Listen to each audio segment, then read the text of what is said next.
yoga saddle pose. There are a number of options to this pose.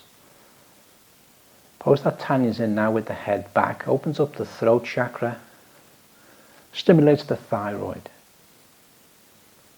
It's a great ankle mobility and ankle opener, stretches off the front of the ankle, front of the shin, anterior tibialis, and the hip flexors, especially quadratus femoris, especially the quadriceps rectus femoris as well. So that's one option. Another option is to be less inclined without the head back. It's less intense, certainly from the quadriceps stretch, certainly from a knee point of view. Issues some people usually have with this is issues in the knee and in the ankle.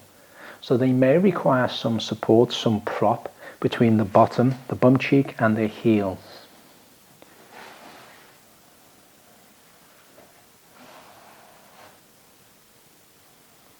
Tanya's chose blocks. You can put a blanket or a bolster. It depends on what issues you have and to what degree.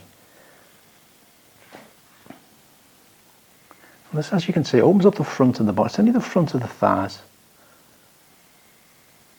Stretching the ankles and the knees. Opens up the chest.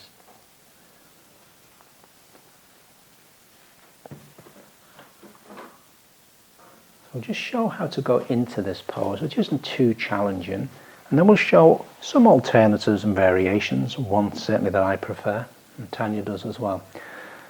So you're just sitting from a hero's pose, or something similar to a hero's pose for those that know it. You're basically just sitting on your knees. You're just sitting on your heels.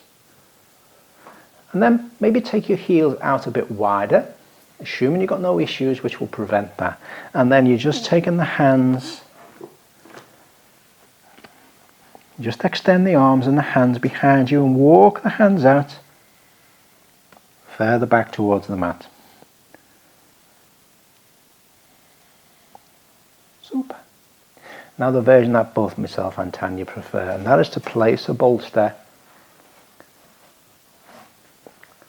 And there's usually a little bit of trial and error exactly where the bolster is placed, but when you're lying down, when you recline down, it wants to be on the lower, roughly the kidney areas. So maybe even further back, Tanya. And similarly, just walk back.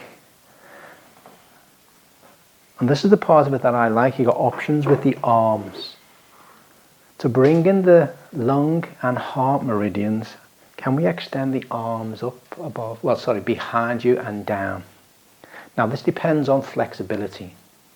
Exactly where those arms may be. If you can have them straightened down, you can do. Depending on the length of your arms and flexibility, you may need some support under those hands or under those arms. Now this just opens up the front so much more. Again, throat chakra, the thyroid, meridian, your lung meridian, your heart meridian.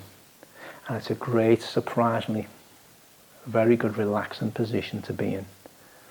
Unless, of course, you have certain knee issues.